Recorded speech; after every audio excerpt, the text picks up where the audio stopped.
വിശ്വാസം അല്ലെങ്കിൽ ദൈവം എന്ന് പറഞ്ഞല്ലോ, സെയിം ടൈം ഇതൊരു മിത്താണ് എന്ന് വിശ്വസിക്കുന്ന ഇത് മിത്തല്ല, ഇത് ഫ്ലഷ് ആൻഡ് ബ്ലഡ് ഉള്ള സാധനമാണ്. അതായത് എരുമേലി ഒന്ന് പോകണം, പറ്റുമെങ്കിൽ കാണേണ്ട ഒരു കാര്യമാണ്. എരുമേലിയിൽ ഒരു വാവർ മെമ്മോറിയൽ സ്കൂളുണ്ട്. അയ്യപ്പൻ്റെ സുഹൃത്തായ വാവരെ മെമ്മോറിയൽ സ്കൂളുണ്ട്. നമ്മുടെ പ്രശ്നം, പ്രത്യേകിച്ച് ഹിന്ദുക്കളുടെ പ്രശ്നം, നമുക്കൊരു അയ്യപ്പൻ മെമ്മോറിയൽ സ്കൂൾ ഇല്ലാത്തതാണ്. ഈ അയ്യപ്പൻ എന്ന് പറയുന്ന മനുഷ്യൻ, ദൈവം പോട്ടെ, അയ്യപ്പൻ എന്ന് പറയുന്ന മനുഷ്യൻ നമ്മുടെ മുത്തശ്ശന്മാരോടൊപ്പം ഈ നാട്ടിൽ ജീവിച്ച് പ്രവർത്തിച്ച് ആഹാരം കഴിച്ച വ്യക്തിയാണ്.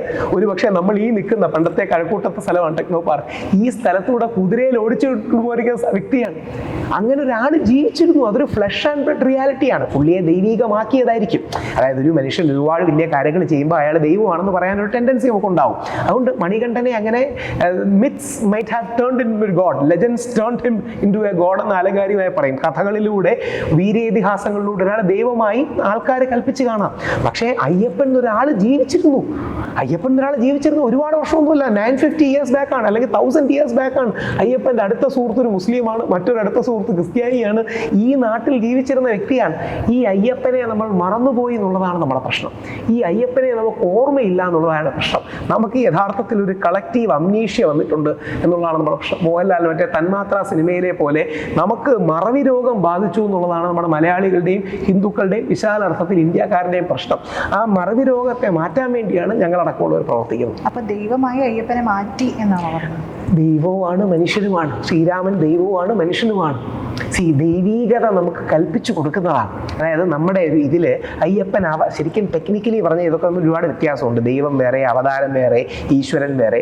സിമ്പിളായി പറഞ്ഞാൽ അയ്യപ്പൻ മനുഷ്യനായി പിറന്ന, അല്ലെങ്കിൽ സിമ്പിൾ പറഞ്ഞാൽ അയ്യപ്പൻ അവതാരമാണ്, ശ്രീരാമൻ അവതാരമാണ്, ശ്രീകൃഷ്ണൻ അവതാരമാണ്, വിഷ്ണുവിൻ്റെ അവതാരങ്ങളാണ് രാമനും കൃഷ്ണനും. അതേപോലെ ധർമ്മശാസ്താവിൻ്റെ അവതാരമാണ് അയ്യപ്പൻ, മണികണ്ഠൻ. അങ്ങനെ എടുത്താൽ അതായിരിക്കും കുറച്ചുകൂടെ സിമ്പിൾ. ഞാനതുകൊണ്ട് തമാശയ്ക്ക് പോകുമ്പോൾ, ഞാൻ വലിയ ഭക്തനാണ്, വിശ്വാസിയാണ്, ഞാൻ തമാശയ്ക്ക് മിസ്റ്റർ മണികണ്ഠൻ എന്നൊക്കെ പറയും. മിസ്റ്റർ മണികണ്ഠൻ എന്ന് പറയുന്നതിൻ്റെ ഉദ്ദേശം ആ അയ്യപ്പനിലെ മനുഷ്യനെ നമ്മൾ മറന്നുപോയി എന്നുള്ളതാണ്.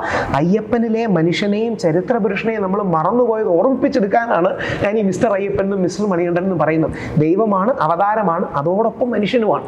അതാണ് സത്യം. ഓക്കെ, ഒരു ലാസ്റ്റ് രീതിയിലേക്കും കൂടി ഞാൻ പോവാണ്. ഇപ്പം സിനിമയിലേക്ക് നമ്മൾ വരുവാണെങ്കിൽ നടൻ ഉണ്ണി മുകുന്ദൻ മാളികപ്പുറം എന്നുള്ളൊരു സിനിമ അഭിനയിച്ചിട്ടുണ്ട്. അതിനുശേഷം അദ്ദേഹം നേരിട്ട ഒരുപാട് ഇഷ്യൂസും ഉണ്ട്. അപ്പം അതിനെക്കുറിച്ച് എന്താണ് പറയുന്നത്? എന്താ പ്രശ്നം എന്ന് പറഞ്ഞാൽ, ഉണ്ണി മുകുന്ദൻ കുറച്ച് വലതുപക്ഷ ചായ്വുള്ള വ്യക്തിയാണ്. അതുകൊണ്ട് ഇടതുപക്ഷത്ത് നിൽക്കുന്നവരും കുറച്ച് ഇസ്ലാമിക താല്പര്യമുള്ളവരെല്ലാം ഉണ്ണി മുകുന്ദനെ ആക്രമിക്കും. നേരെ മറിച്ച് വേറൊരാൾ, ആരെങ്കിലും ഒരാൾ, ഇപ്പം മമ്മൂട്ടിയുടെ പുഴു സിനിമ ഇറങ്ങി, അതൊരു കുറച്ച് ബ്രാഹ്മണ വിരോധമൊക്കെ പറയുന്നതാണ്. നേരെ മറിച്ച് മമ്മൂട്ടി അങ്ങോട്ട് അറ്റാക്ക് ചെയ്യും. അങ്ങനെയൊന്നുമല്ല, ഇവർ കലാകാരന്മാരാണ്. തമാശയ്ക്ക് ഞാൻ പറയാറുണ്ട്, മാർക്കോ സിനിമ ഇറങ്ങിയത് വളരെ നന്നായി. മാർക്കോ സിനിമയുടെ പ്രശ്നം എന്ന് പറഞ്ഞാൽ ഉണ്ണി മുകുന്ദനാണ് നായകൻ.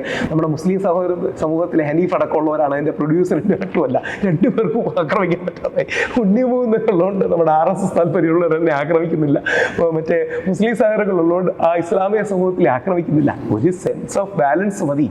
ആ സെൻസ് ഓഫ് ബാലൻസിൽ പോകണം. ഇടയ്ക്ക് പൃഥ്വിരാജ് ലക്ഷദ്വീപിനെ അനുകൂലിച്ച് സ്റ്റേറ്റ്മെന്റ് ഇട്ടെന്ന് പറഞ്ഞു പൃഥ്വിരാജിന് അതിഭീകരമായ ആക്രമണം. പൃഥ്വിരാജ് ഒരു വലിയ കലാകാരനാണ്, മലയാള സിനിമയുടെ ബ്രാൻഡ് അംബാസിഡറാണ്, ഒരർത്ഥത്തിൽ മലയാള സിനിമയുടെ കമലഹാസനാണ്. ഈ മനുഷ്യനെ അദ്ദേഹത്തിൻ്റെ നിലപാടിനോട് വിയോജിക്കാം, പക്ഷേ വ്യക്തിപരമായി അധിക്ഷേപിക്കുക, അദ്ദേഹത്തിന് അച്ഛനെ പറയുക, സുകുമാരനെ പോലൊരു മഹാനടനെ പറയുക, ഈ വൃത്തികേടുകളിലേക്കും എക്സ്ട്രീമിലേക്കും നമ്മൾ പോരുത്. അതുകൊണ്ട് ഈ അതിൻ്റെ കാര്യത്തിൽ ഒരു വിഷമം മാത്രമേ എനിക്ക് മാളികപ്പുറത്തിൽ അഭിനയിച്ച ആ പെൺകുട്ടിക്ക് അവാർഡ് കിട്ടാത്ത എനിക്ക് വിഷമം തോന്നി. കാര്യം എനിക്ക് മാളികപ്പുറം സിനിമ കണ്ടിട്ടുണ്ടെങ്കിൽ അറിയാം, ഉണ്ണി മുകുന്ദനെ കാട്ടി ഗംഭീരമായ പെർഫോമൻസ്, പെൺകുട്ടിയുടെ പേര് ഞാൻ വിട്ടു കേട്ടോ, അതിൽ മറ്റേ പെൺകുട്ടിയായിട്ട് അഭിനയിച്ച വ്യക്തിക്കാണ്. കേരള അവാർഡോ നാഷണൽ അവാർഡോ ഒന്നും ആ കുട്ടിക്ക് കിട്ടാത്തൊരു വിഷമമായി പോയി. അത് പിണറായി സർക്കാർ ഒന്ന് ചിന്തിക്കേണ്ടായിരുന്നു. വേറൊരു ഗംഭീരമായ പെർഫോമൻസ് നടത്തിയ കുട്ടി ഉണ്ടെന്ന് പറയും. രണ്ടുപേർക്കും കൂടെ ജോയിന്റ് ആയിട്ടൊരു അവാർഡ് കൊടുക്കായിരുന്നു. ദേവനന്ദ എന്തുവാണ് പേരെന്നാണ് എൻ്റെ ഓർമ്മ.